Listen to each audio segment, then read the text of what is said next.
Good morning students. बच्चों, हमारे द्वारा लागत वाला चैप्टर 8th स्टार्ट कर दिया गया था। अब हम इसमें आगे बढ़ते हैं।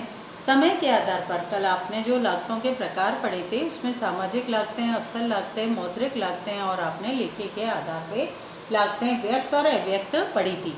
आज हम समय के आधार पर लागतों का वर्गीकरण कर रहे हैं। फर्म में समय दो प्रकार के होते हैं। एक फर्म का समय अल्पकालीन कहलाता है, जिसमें कुछ साधन स्थिर होते हैं और कुछ साधन परिवर्तनशील होते हैं।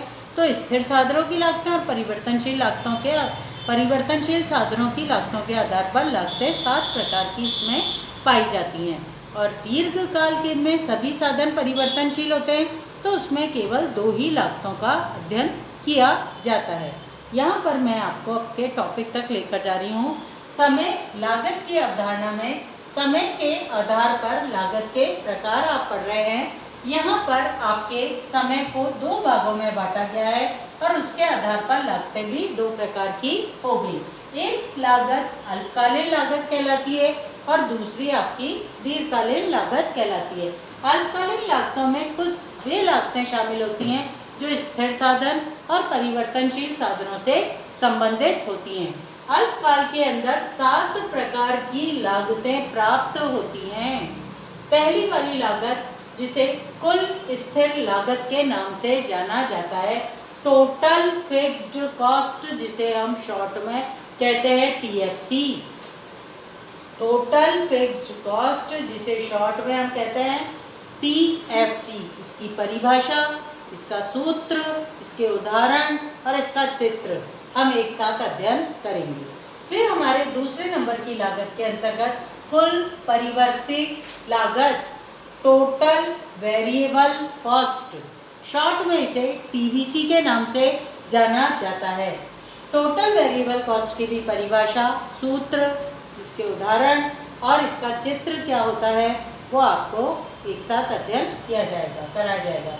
फिर आपके तीसरे नंबर पर कुल लागत आती है, जिसे टोटल कॉस्ट कहते हैं, जो टोटल फिक्स्ड कॉस्ट और टोटल वेरिएबल कॉस्ट का योग होती है, टोटल कॉस्ट। अब हम अपने चौथे नंबर की अल्पकालीन लागत पर जाते हैं। फोर्थ नंबर पर आपके है औसत स्थिर लागत, जिसे एवरेज फिक्स्ड कॉस्ट के नाम से जाना जाता है। एवरेज फिक्स्ड कॉस्ट को शॉर्ट में AFC कहते हैं। ये जो टोटल फिक्स्ड कॉस्ट है, इसमें जब लेबर का भाग दिया जाता है तो लेबर का नहीं, आउटपुट का भाग दिया जाता है, तो आपको जो प्राप्त होती है वो आपके एवरेज फिक्स्ड कॉस्ट होती है। फिर आपके औसत परिवर्तनशील लागतें हैं, जिसे एवरेज वेरिएबल कॉस्ट के नाम से जाना जाता है। ये आपके जो सेकंड नंबर की है कुल परिवर्ती लागतें, जिसे TVC कहते हैं।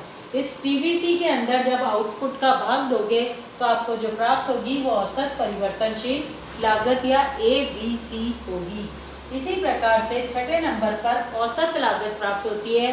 टोटल कॉस्ट में जब आउटपुट का भाग दिया जाता है तो आपको एवरेज कॉस्ट या अल्पकालीन शॉर्ट पीरियड एवरेज कॉस्ट प्राप्त होती है। चाहे हम एवरेज कॉस्ट बोलें चाहे शॉर्ट पीरियड एवरेज कॉस्ट बोलें, मतलब एक ही होता है। एवरेज फिक्स्ड कॉस्ट और एवरेज वेरिएबल कॉस्ट का योग भी SAC या AC होती है। अब हमारे सीमांत लागत, 7वें नंबर की जो लागत है, जिसे मार्जिनल कॉस्ट या शॉर्ट पीरियड मार्जिनल कॉस्ट के नाम से भी जाना जाता है। शॉर्ट में SMC या MC के नाम से भी इसे जाना जाता है, मार्जिनल कॉस्ट कहलाती है। इसी प्रकार से दीर्घकाल, जिसमें सभी साधन परिवर्तनशील होते हैं, इसमें बच्चों 2 प्रकार की लागतें पाई जाती हैं। एक तो कहलाती है दीर्घकालीन औसत लागत, जिसे शॉर्ट में लॉन्ग पीरियड एवरेज कॉस्ट या LAC के नाम से जाना जाता है। लॉन्ग पीरियड एवरेज कॉस्ट या LAC के नाम से जाना जाता है। और दूसरे नंबर पर जो हमारी लागत है, जिसे हम लॉन्ग पीरियड मार्जिनल कॉस्ट के नाम से जानते हैं। इन दोनों लागतों का अध्ययन किया जाएगा।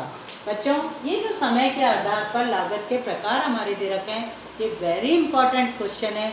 ये 6 नंबर का क्वेश्चन भी आपके बन सकता है, 4 नंबर का भी बन सकता है। इसमें परिभाषा भी आपसे 1 नंबर में पूछी जा सकती है, चित्र भी आ सकता है, तालिका भी आ सकती है, और इसमें आपके सबसे बड़ी बात है प्रैक्टिकल क्वेश्चन भी आता है।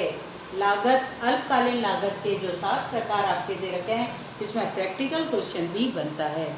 कल मेरे जो लेक्चर रहेगा उसमें आपके प्रत्येक लागत को डिटेल में पढ़ाया जाएगा, जिसके अंतर्गत उसकी परिभाषा, सूत्र, तालिका, चित्र आदि के आधार पे अध्ययन कराया जाएगा। और कोशिश मेरी ये रहेगी कि मैं आपको उदाहरण भी बता सकूं कि इसके अंतर्गत कौन कौन से उदाहरण शामिल होंगे। अच्छा बच्चों, आज के लिए थैंक यू।